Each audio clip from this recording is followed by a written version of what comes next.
Assalamualaikum warahmatullahi wabarakatuh. Salam kemanusiaan.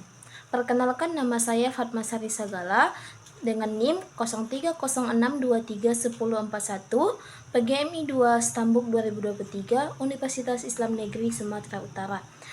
Izinkan saya mengajak teman-teman untuk berdiskusi tentang materi kepalang merahan yang kali ini berjudul tentang Perhimpunan Palang Merah di Indonesia.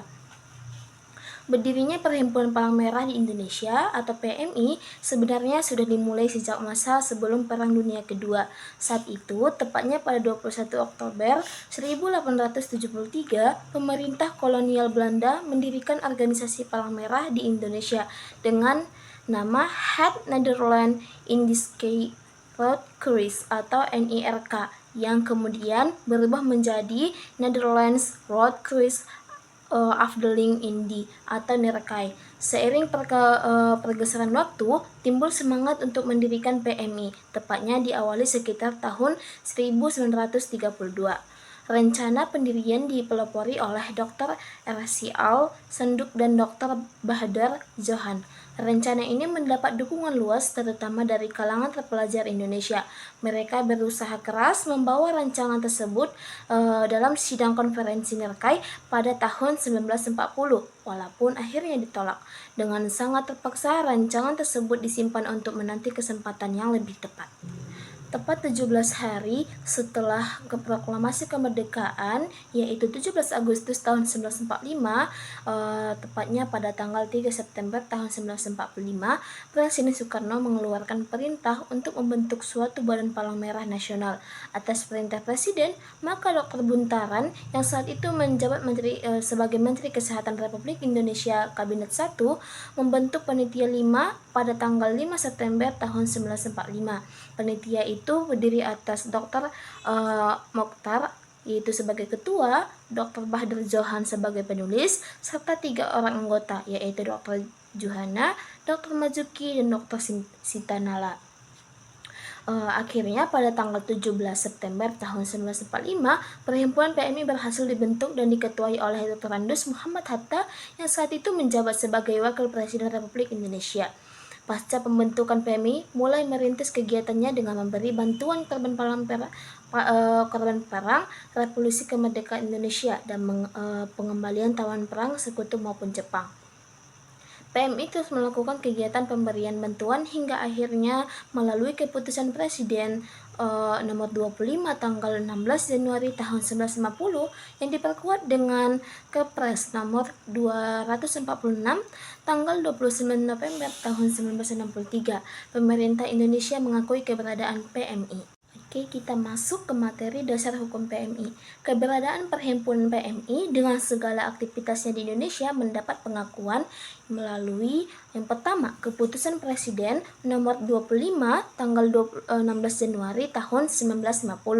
Yang kedua, Keputusan Presiden nomor 246 tanggal 29 November tahun 1963. Yang ketiga, Peraturan Menteri Kesehatan RI nomor 1972. Yang keempat, Peraturan Pemerintah nomor 18 tahun 1980. Yang kelima, Anggaran Dasar dan Anggaran Rumah Tangga. Kemudian kita masuk ke materi asas dan tujuan PMI. PMI berasaskan Pancasila, sedangkan tujuannya adalah membantu meringankan penderitaan sesama manusia apapun sebabnya dengan tidak membedakan agama, bangsa, suku, bahasa, warna kulit, jenis kelamin, golongan, dan pandangan politik. Oke, kemudian kita masuk ke anggotaan PMI. Menurut ketentuan AD atau ART PMI, yang disebut anggota PMI adalah setiap warga negara Indonesia yang bersedia menjadi anggota. Jadi mereka ini terdiri atas yang pertama anggota remaja, yang kedua anggota biasa, yang ketiga anggota luar biasa, yang keempat anggota kehormatan, dan anggota kehormatan ini diangkat dengan surat keputusan pengurus pusat berdasarkan usulan pengurus pusat, daerah, atau pengurus cabang. Oke, kemudian kita masuk ke tugas pemerintah yang diserahkan kepada PMI. Jadi tugas ini ada 2. Yang pertama, tugas-tugas yang erat hubungannya dengan Konvensi Jenewa dan ketentuan-ketentuan Federasi Internasional Perhimpunan Palang Merah dan Bulan Sabit Merah sebagai lembaga yang menghimpun keanggotaan perhimpunan nasional. Yang kedua, tugas khusus untuk melakukan tugas pelayanan transfusi darah berupa pengadaan, pengolahan, dan penyediaan darah yang tepat bagi masyarakat yang membutuhkan. Kemudian kita masuk ke perbendaharaan. Perbendaharaan PMI adalah seluruh inventaris yang berupa uang, barang-barang bergerak, barang-barang tidak bergerak, termasuk surat-surat berharga milik PMI. Pada tingkat pengurus PMI, baik pusat, daerah, maupun cabang memiliki tanggung jawab untuk mengelola perbendaharaan PMI. Oke, kemudian kita masuk ke sumber dana PMI. Jadi sumber dana PMI ini diperoleh dari yang pertama, bulan dana yang dilaksanakan oleh PMI cabang yang berdasarkan persetujuan pihak berwenang di wilayahnya. Yang kedua, bantuan atau subsidi pemerintah pusat atau provinsi atau pemerintah kabupaten atau kota. Yang ketiga, sumbangan masyarakat sepanjang waktu melalui berbagai usaha. Kemudian kita masuk kepada logo PMI. Jadi berdasarkan AD atau ART PMI, ketentuan logo PMI ini yang pertama, PMI menggunakan logo yang berlambang palang merah di atas dasar warna putih. Yang kedua, ukuran panjang palang yaitu horizontal sama dengan panjang palang vertikal.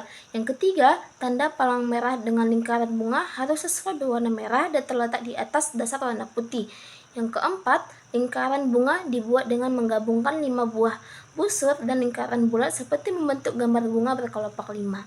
Oke, sekian untuk diskusi kita pada video kali ini.